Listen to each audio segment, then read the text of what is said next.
해질 때 아브라함에게 깊은 잠이 임하고 큰 흑암과 두려움이 그에게 임하였더니 여호와께서 아브라함에게 이르시되 너는 반드시 알라.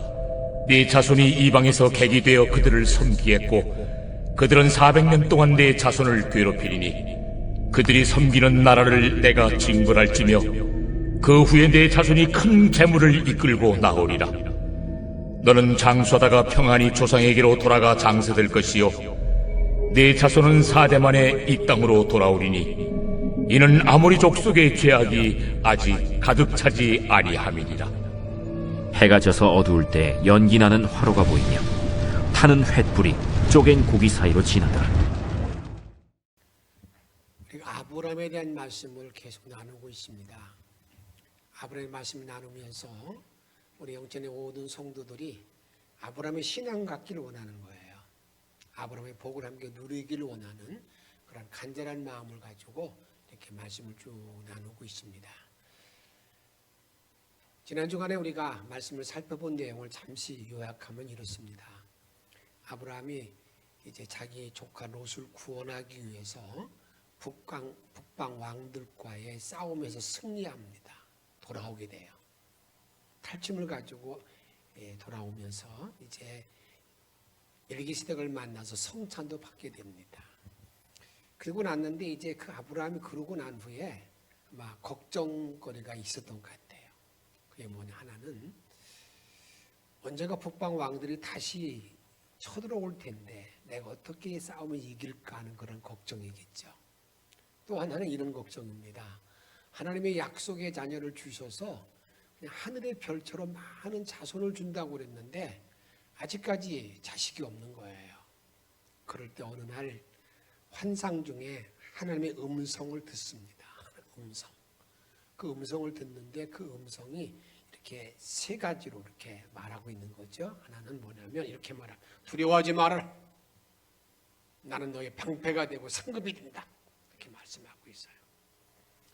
또 하나는 내가 너에게 자녀를 하늘의 별처럼 많이 주겠다. 근데 그 당시 아브라함은 정말 믿을 수 없는 그러한 상황입니다. 자기 아내를 봐도 자기를 봐도 이제 자녀를 낳는다는 것이 어려운데 아브라함이 그걸 믿어요. 믿습니다. 창세기 15장 6절에 보게 되면 아브라함이 믿으니, 그래서 그 믿음을 통해서 구원받는 역사, 의로 칭함받는 역사가 이루어집니다. 이신칭이라고 그러죠. 이신칭이. 그 교리가 형성됩니다.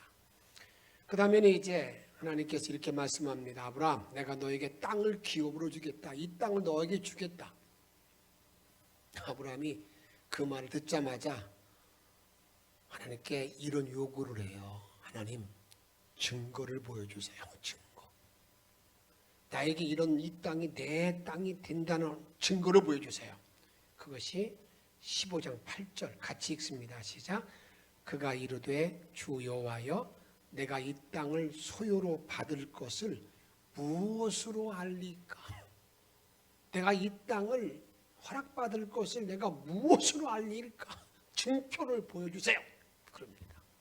하나님께서 아브라함에게 그에게 제사를 요구합니다. 제사. 이런 제사를 준비해라. 그 아브라함이 여러분 하나님이 만나주시고 엄청난 축복을 준다고 그러는데 얼마나 잘 준비하겠어요. 잘 준비해가지고요. 준비해서 이제 기다립니다. 기다리는데 기다리고 그가 감동되는 하나님 만남을 위해서 준비하는데 그가 하나님께 제수물을 드릴 때에 큰 것들은 다 쪼갰는데 비둘기는 쪼개지 않고 그냥 놔둔 거예요. 이것을 10절에 보면 이렇게 말합니다. 아브라함이 그 모든 것을 가져다가 그 중간을 쪼개고 그 쪼갠 것을 마주 대하여 놓고 그 새 비둘기는 쪼개지 아니하였으며 라고 말합니다. 이렇게 준비하고 있으면서 이제 하나님 오시길 기다리는데 오신다는 하나님은 오시지 않고 계속 솔개만 맴도는 거예요. 그 고기를 먹으려고. 그래서 계속해서 설교 올 때마다 먹으려고 내려앉을 때마다 설교를 내쫓습니다. 설교를 내쫓아요. 그러니 얼마나 힘들겠어요. 저녁 때가 되었습니다. 해질 때가 되었는데도 하나님 오시지 않자 여러분 아브라함이 그만 어떻게 됐느냐면 깊은 잠이 임하게 됩니다. 깊은 잠에 빠지게 됩니다. 12절 말씀 읽습니다. 해질 때에 아브라함에게 깊은 잠이 임하고 큰 흑암과 두려움이 그에게 임하였더니. 무슨 얘기예요? 제사 드릴 때 여러분 이게 바로 준비하지 못해서 그냥 막 자고 있는 거예요. 근데 그 졸고 있을 때 자고 있을 때 갑자기 하나님의 음성이 들립니다. 13절에 보게 되면 너는 반드시 알라, 반드시 알라. 그러면서 아브라함에게 몇 가지 이야기를 해주고 난 다음에 하나님께서 횃불 언약을 세우게 됩니다. 언약을 세웁니다. 근데 그 졸고 있을 때에 그에게 하신 말씀이 너는 반드시 알라라고 말하는데 그러고 나서 이제 그러고 나서 하나님의 음성을 듣고 나서 보니까 하나님의 그 뭡니까?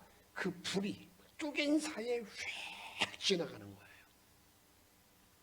쪼갠 그 암소, 순양, 순염소 사이로는 지나갔다는 겁니다. 다 태웠다는 거예요. 그 말이 되면은 하나님 받아주셨다는 거예요. 그 재물을 받으셨다는 겁니다. 그런데 쪼개지 않은 비둘기는 아마 그대로 남았는 거죠. 이런 상황을 맞이했다고 말입니다. 그러면서 하나님께서 아브라함에게 이스라엘의 미래를 알려줍니다. 미래를 알려줍니다. 여기 쪼갠다는 말의 의미는 그 말은 다른 말이 아니에요. 모든 그 속에는 끄집어낸다는 거거든요.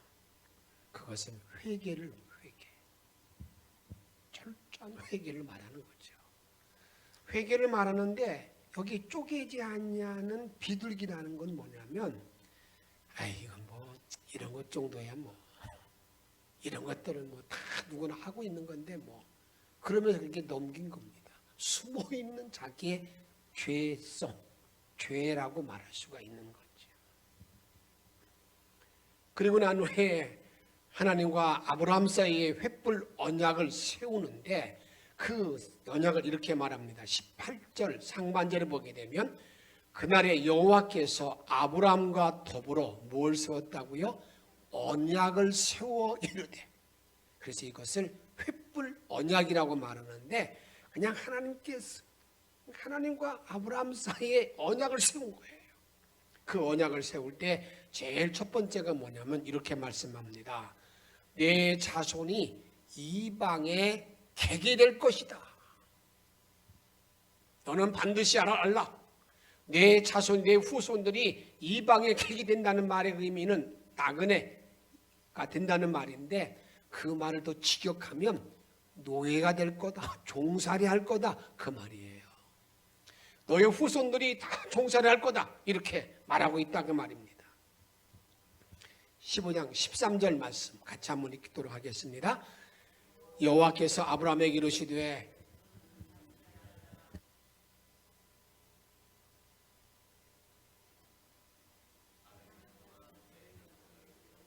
예, 400년 동안 너의 후손이 종살이 할 거다 이렇게 말씀해 줍니다.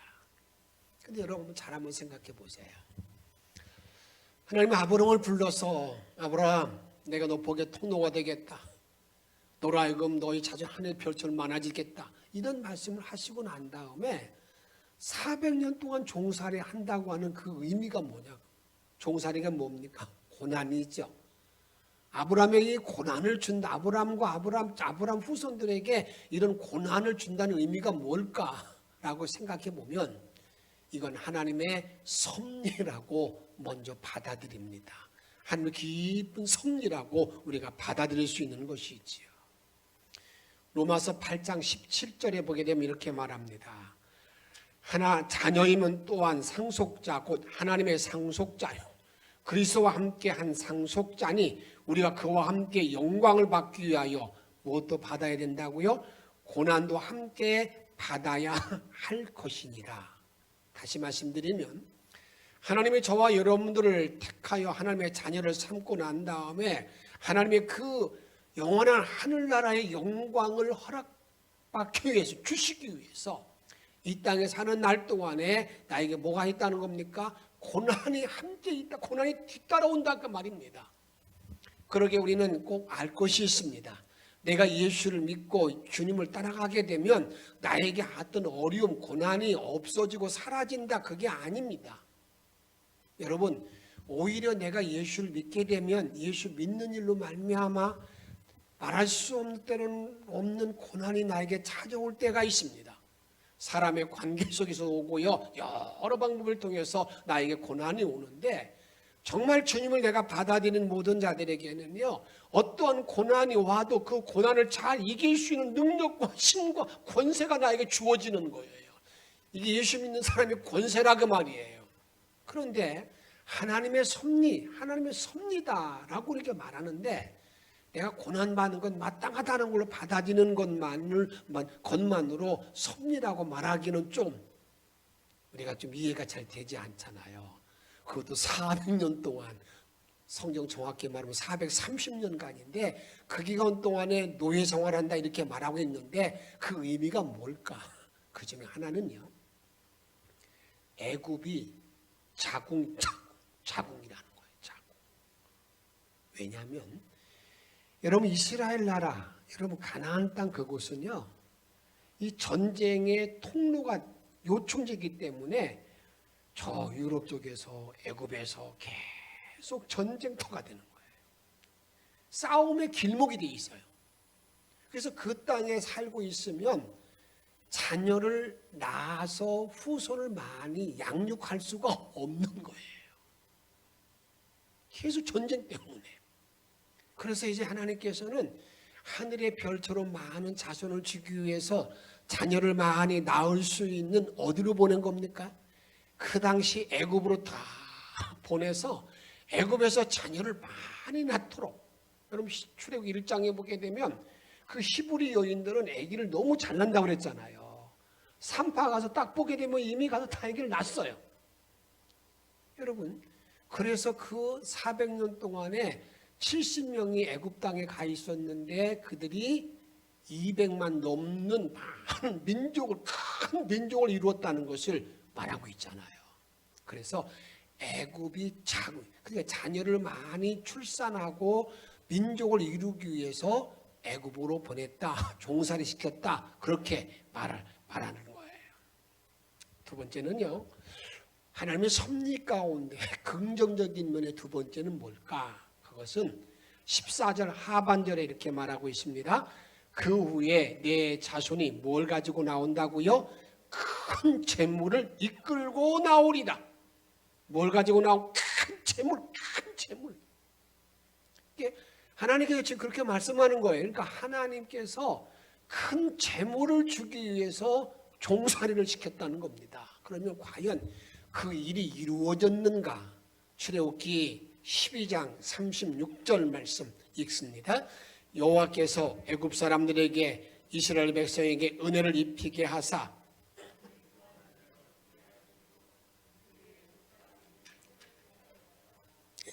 이게 어떻게 이런 일이 벌어지게 됐느냐? 애굽에 10가지 재앙이 임하여요. 마지막에 장자가 가축의 첫 새끼가 죽잖아요. 그러니까 이제 이스라엘 백성들이 이스라엘 백성은 다 멀쩡하거든요. 그 당시 애굽 사람들이 보니까 이 사람들이 두려운 사람들이야, 무서운 사람들이야. 그래서 이제 이스라엘 사람들이 애굽 사람들이 집에 가가지고 이거 주시오, 이거 주시오, 이거 달라고 그러면 그들은 뭐 묻지도 않고 다 주는 거예요. 줬어요. 그래서 큰 재물을 이끌고 나왔다고 말합니다. 36절에 보게 되면 그들이 이렇게 말하고 있습니다. 여호와께서 애굽 사람들에게 은혜를 입게 만들어서 그들에게 많은 물건을 취하여 나왔다. 이렇게 우리에게 말씀하고 있다. 그 말입니다. 그 다음에 하나님께서 이 잠들고 있을 때 이 누구에게? 아브라함에게 두 번째 들려진 그러한 음성은 이렇습니다. 너는 장수하다가 평안히 조상에게로 돌아가리라. 그거예요. 너는 장수하다가 평안히 조상에게 돌아가리라. 그런데 여기서 우리에게 말하는 아브라함에게 지금 하는 말씀이죠. 아브라함, 너 장수하다가 평안히 아버지 집에 돌아갈 거야. 이것은 죽음의 3대 축복을 말합니다. 우리가 이 나그네의 모든 삶을 살면서 중요한 것이 있습니다. 그게 뭐냐? 하나는 내가 장수하는 거죠. 오래오래 사는데 건강하게 오래 사는 거죠. 그 다음에 또 뭐 평안히. 내가 노년을 평안히 지낸다는 거, 이게 별로 쉽지가 않습니다. 위대한 다윗도 마지막에 노년에 자기 아들 압살롬의 반란으로 말미암아서 얼마나 어려움을 당합니까? 요즘 어떻습니까? 우리 모든 자녀들이 예전 같지 않습니다. 여기 계신 어른들은 지금까지 부모님의 말씀이면 그냥 꼬박 죽었잖아요. 한마디 하면 그게 내가 타당하지 보이지 않아도 그냥 아버지 말이면 그냥 이해하고 들었다 그 말이에요. 지금은 그게 어디 있어요? 그게 점점점 멀어지고 있다 그 말입니다. 그리고 자꾸 그 부모와 자녀 간에 갈등이 많이 일어납니다. 편안한 마음이 없어요. 이 자식으로 말미암아 화병을 얻지 않는 것도 평안하다고 말할 수가 있습니다. 여기 돌아간다는 말은 또 뭡니까? 이게 성경에서 말하고 있는 신비한 언어 가운데 하나입니다. 우리는 죽음으로 다 끝나는 줄 알잖아요. 그런데 성경은 말합니다. 내가 돌아가리라.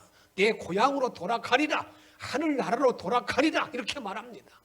그래서 성경에는 죽음을 말할 때에 별세했다. 별세라는 말의 의미가 뭐예요? 다른 특별한 나라로 갔다 그 말입니다. 그래서 인간이 이 땅에 왔다가 내가 장수하다가 편안히 살면서 그 다음에 하나님 나라 가는 거, 이걸 아브라함에게 지금 말한 거예요. 너는 그런 사람이 될 거다. 그 다음에 또 이렇게 말씀해 줬습니다.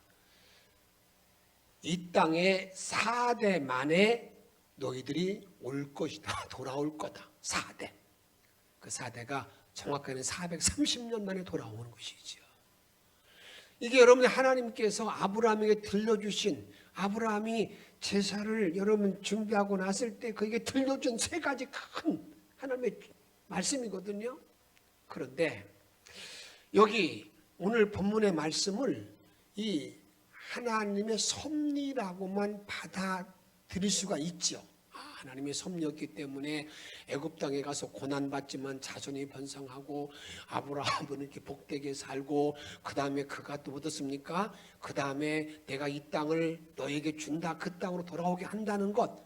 그런데 하나님의 섭리만으로 받아들일 수도 있지만, 그런데 성경에서 이런 면을 한번 생각해 보아야 됩니다. 그건 뭐냐면 아브라함이 하나님 앞에 제사 드릴 때에 제사를 잘못 드림으로 말미암아 아버지 마음에 합당하게 드리지 못함으로 말미암아 임한 하나님의 심판, 재앙이라고 볼 수도 있다 그 말입니다. 왜냐하면 전능자 하나님이 민족의 후손을 많이 하늘의 별처럼 많이 줄 때 이렇게 꼭 종살이 해야만 줄 수가 있겠습니까? 저는 그렇게 생각하지 않습니다. 하나님은 다른 방법을 통해서도 줄 수 있다 그 말입니다. 그런데 그런 고난을 통해서 주신 모든 이유가 어디 있는가? 이것은 아브라함이 하나님 앞에 제사를 드릴 때에, 예배를 드릴 때에 그가 바로 드리지 못해서 오는 하나님의 심판이라고 볼 수도 있다 그 말입니다. 성경은 우리에게 계속해서 말합니다.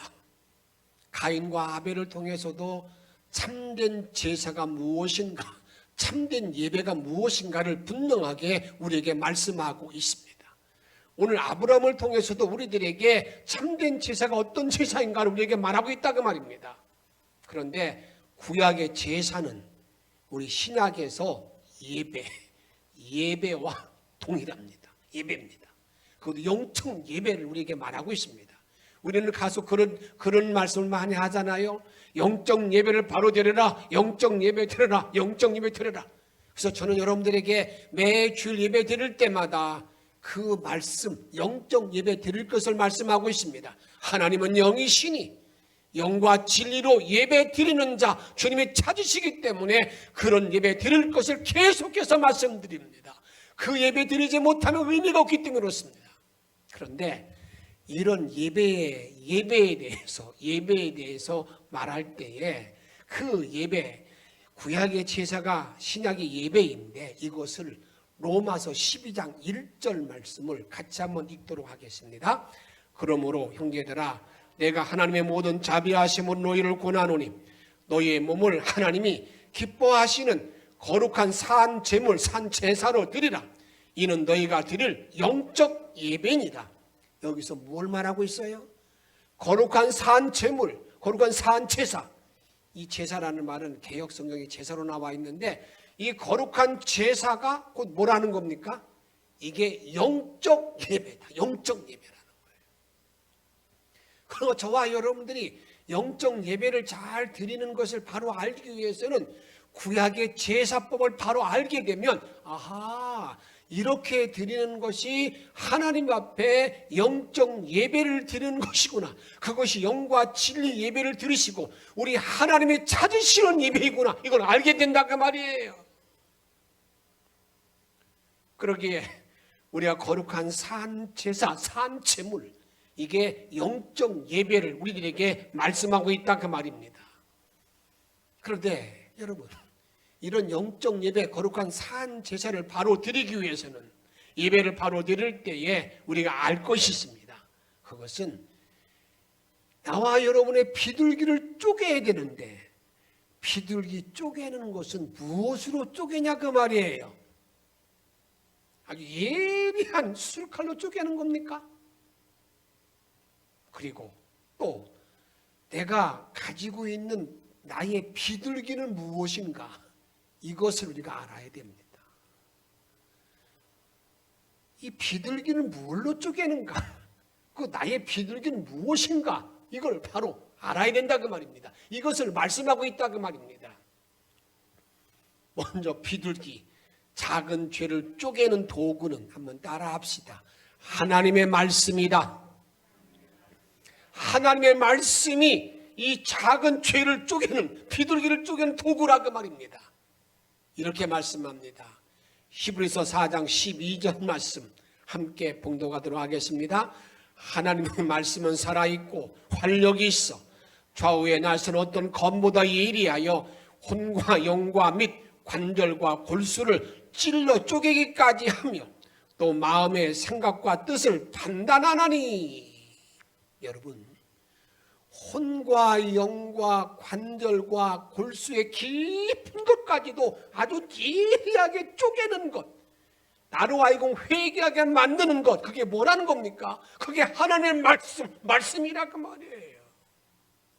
그러기에 저와 여러분들이 말씀이 나를 지배하지 아니하고는, 말씀이 나를 움직이지 아니하고는 내 작은 죄를 찾을 수가 없는 거예요. 내 생각 속에 있는 죄, 내 영 속에 있는 모든 죄악들, 탐욕들, 그리고 또 어떤 겁니까? 내 관절 속에 있는 내 행동의 모든 죄악들, 작은 죄들, 이런 죄들이 여러분 내가 쪼갤 수가 없는데 말씀을 묵상하다 보게 되면, 말씀을 읽다 보게 되면, 말씀을 내가 계속 순행하다 보게 되면 어떻게 된다고요?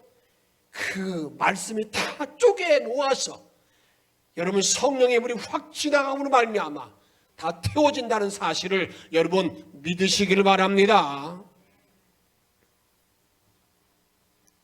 그러면 나의 비둘기는 무엇일까? 나의 비둘기는 무엇일까? 제가 이 말씀을 묵상하면서 여기 이 목사의 비둘기, 여러분의 비둘기는 여러 가지가 있을 수가 있어요. 그런데 그중에 가장 큰 비둘기가 뭐냐? 아주 작게 계속 우리들이 하나님 앞에 예배 드릴 때마다 영과 진리로 예배 드리지 못하게 만드는 그러한 것이 무엇일까? 그것은 예배의 정신, 여기서 비둘기는 예배의 정신이라고 저는 말씀드립니다. 예배의 정신. 우리 예수님이 이렇게 말씀하셨잖아요. 영과 진리로 예배를, 하나님의 찾으시는 예배를 드리라. 하나님 찾으시는 예배, 하나님이 찾으시는 예배에 합당한 예배를 드려야만이 그것이 영적 예배인 것을 우리들에게 말씀하고 있는데, 이런 영적 예배에 대한 예배의 정신에 대해서 이사야 58장 13절에 보게 되면 이렇게 말합니다. 같이 한번 읽도록 하겠습니다. 만일 안식일에 내 발을 금하여 내 성일에 오락을 행하지 아니하고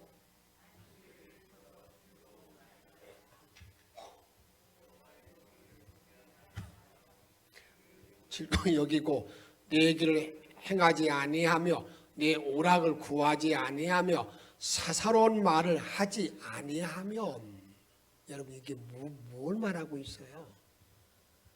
내가 주일날 예배를 준비하고 예배 드릴 때에 구별을 잘 해서 드려야, 구별을 잘 해서 드려야 된다는 구별. 근데 우리는 여러 이 구별하는 일에 대해서 많이 우리는 놓치게 됩니다. 제가 여기 비둘기를 쪼갠다는 것도 구별을 잘한다는 그런 말인데, 제가 목회를 40년 동안 이제 했잖아요. 가까이 다 됐어요. 근데 그 40년을 지나는 가운데 큰 틀에서 보게 되면 저도 구별을 잘한다고 노력을 많이 했습니다. 주일 예배, 다음에 수요 기도회, 오후 예배, 새벽 기도회, 이런 모든 기도회 드릴 때마다 내 나름대로 구별을 잘하는 노력을 많이 했어요. 제가 새벽 기도회에도 휴가를 가거나 여행을 가서도 5시 딱 되면 정확하게 알람을 울려서 그때 기도하고 찬송 부르고 했습니다. 노력을 많이 했죠. 그런데 제가 한편으로 생각해 보게 되면, 나만 내가 그렇게 구별을 잘하면 되는가? 성경은 어디 봐도요, 나 홀로 신앙 갖도록 요구하지 않습니다. 뭘 요구합니까? 자녀에게 자녀손 천대까지 믿음을 지키도록 하는 게 중요한 거 아니겠어요? 어느 날 내 자녀들을 보니까 그들이 주일날 예배 드리는 것을, 오후 예배 드리는 것을 힘들어해요. 어느 날 보니까 오후 예배 빠져도 그냥 넘어가더라고요. 또 공부한다고 시험 준비한다고 그러면서 그 주일날 예배 드리고 하는 그런 모든 일을 게을리하는 걸 볼 때에 그냥 대충 넘어갔는데, 그것이 저는 참 마음이 아픕니다. 왜 그런 일을 정확하게 바로 구별시켜주지 못했을까? 그것이 지금까지 이어지는 걸 볼 때마다 마음이 괴로운 저의 모습을 볼 수가 있습니다. 또 발을 금하고 오락을 행하지 아니한다고 하는 구별, 여러분 어떻습니까? 저는 제 자신을 살펴볼 때 그렇습니다. 그 주일날 같은 데에 아주 중요한 시간에 여러분 빅매치 게임 같은 게 있으면요, 내가 마음 스스로가 안절부절하는 거예요. 보고 싶은데. 목사기 때문에 예배는 집례하고 있는데도 빨리 끝내고 싶은 마음, 그런 마음에 나를 막 지배한다고요. 내가 구별하지 못한 거지요. 저와 여러분들 예배 드릴 때마다 그렇습니다. 내가 정확한 시간에 안에 와서 준비하는 것, 자리에 잘 앉아 예배 드리는 것, 정청 잘 듣는 것, 또 정신은 뭡니까? 이 설교자의 눈과 항상 마주치는 거예요. 마주쳐 예배 드리는 거예요. 근데 제가 이렇게 설교할 때는요, 막 움직이고 만지고 보는 사람 아주 마음이 괴로워요. 그게 너무 심해지면 제가 어떤 때는 설교하는 그거 흐름을 놓칠 때가 있어요. 그런데 저 자신이 다른 분들의 설교를 듣다 보게 되면 왜 이렇게 꿈틀거리는지, 착의 예배를 구별하지 못한 나의 모습이라고요. 제가 2020년을 보내면서 지난 송년주일 예배 때 제가 여러분에게 너무 하나님께 죄송한 말씀을 드린다고 그러면서 고백한 적이 있었어요. 코로나19가 시작되면서 여러분,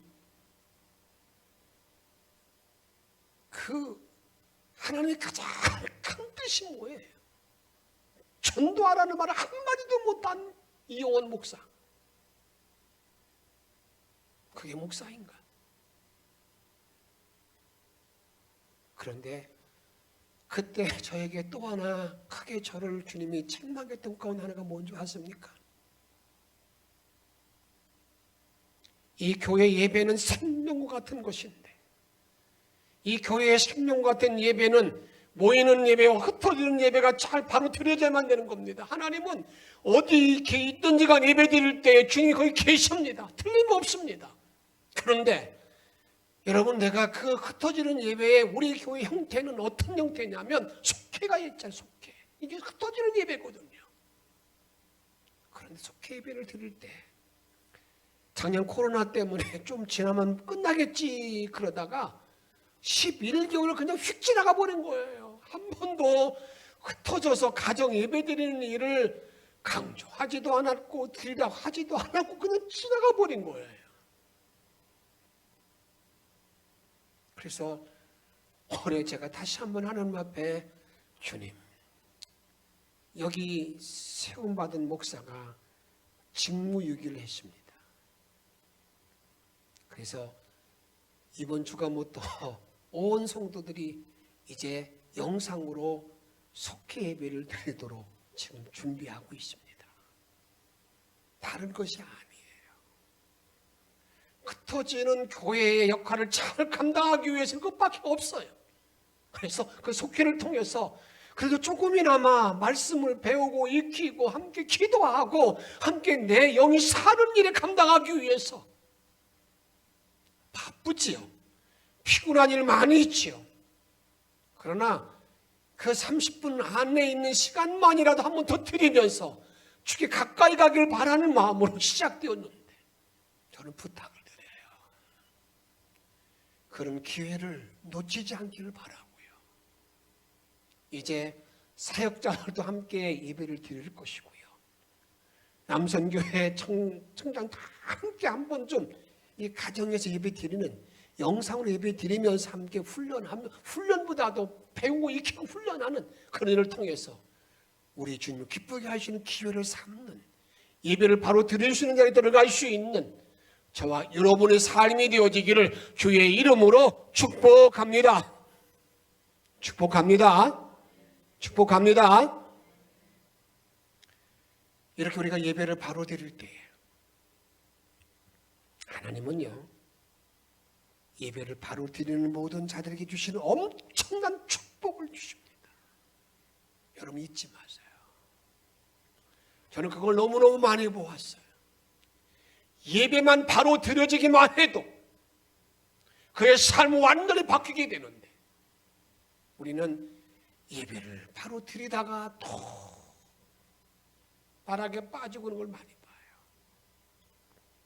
이렇게 성경은 말씀하고 있습니다. 이사야 58장 14절 말씀 같이 한번 읽도록 하겠습니다. 내가 여호와 안에서 즐거움을 얻을 것이라.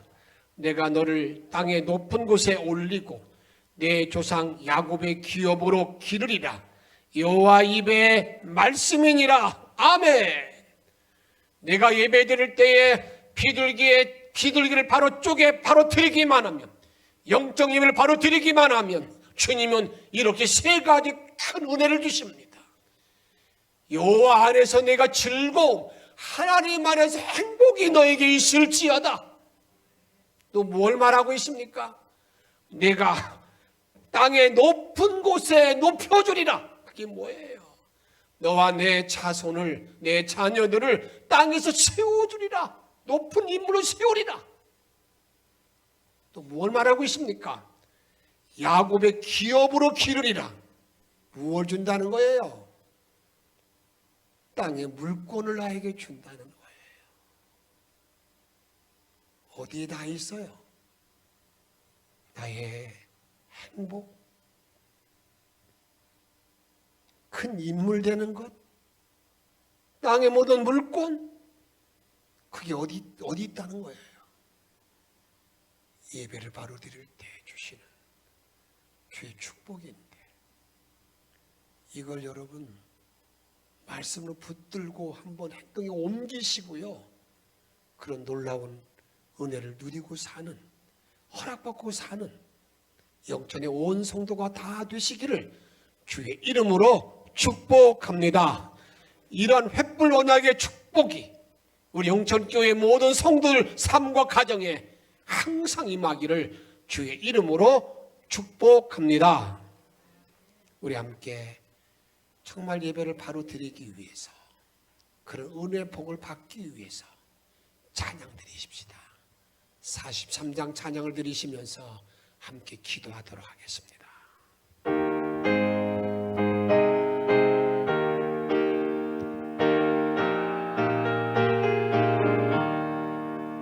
즐겁게 안식할 날, 반갑고 좋은 날,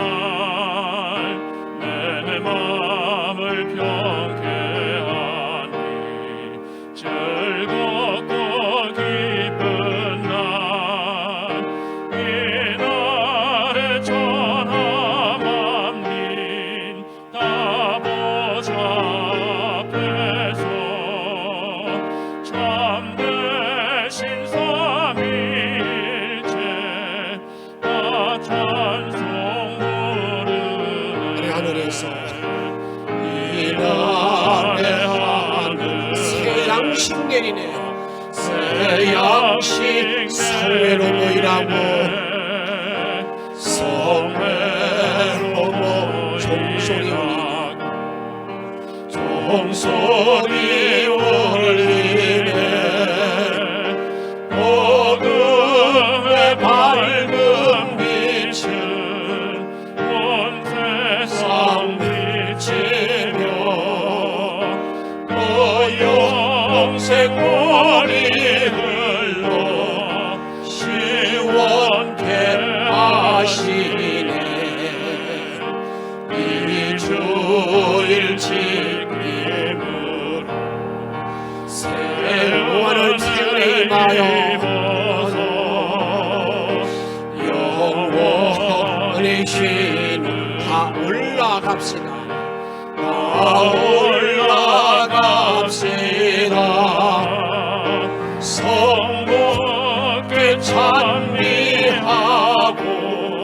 성자와 또 성령 참되신 삼위일체 찬송 부르세.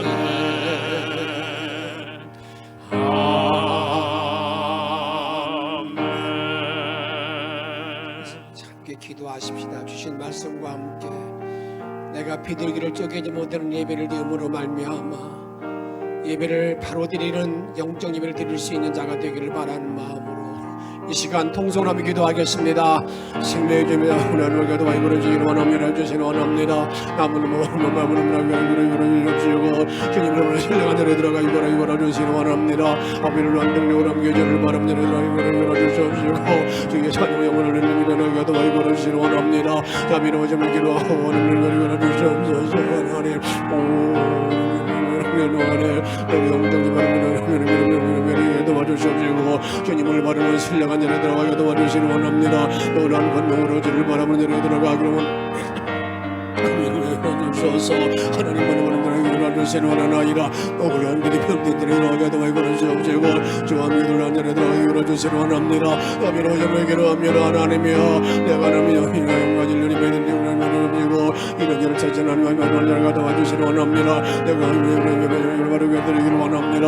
나의 비둘기를 쪼개드리기를 합니다. 아버지 항상 뺏을 때마다 내 모든 죄악을 다 드러내놓고 후문을 쪼개고 나가게 도와주셔서 아버지 도움받으며 하게 도와주시옵시고 날마다 주의 이름을 위하게 도와주시옵시고 주소서. 주께 뭐 영광 드리는 들어가길 원합니다. 아버지 항상 주만 바라보는 아버지 신령한 믿음의 종들에게도 받으시길 원합니다. 주여 예배를 바로 드림을 통해 주시는 아버지 여호와의 흥복의 제복의 모세에게도 와주시옵시고 높은 것에 은반전에도 등에 밀어주시옵시고 어머니의 등분을 야곱의 기업으로 받는 물고기 넘치는 나라가 되게 도와주시려 합니다. 이런 신령한 자리에 들어가게 해주셔서 아벨란들과 이런 자리에 들어가게 도와주셔서 주너를 권능과 능력으로 충만한 삶을 살게 하여 주시옵소서. 충만한 삶을 살게 하여 주시옵소서. 우리의 능력과 생명 되시는 예수님의 이름으로 감사하며 간절히 기도하옵나이다.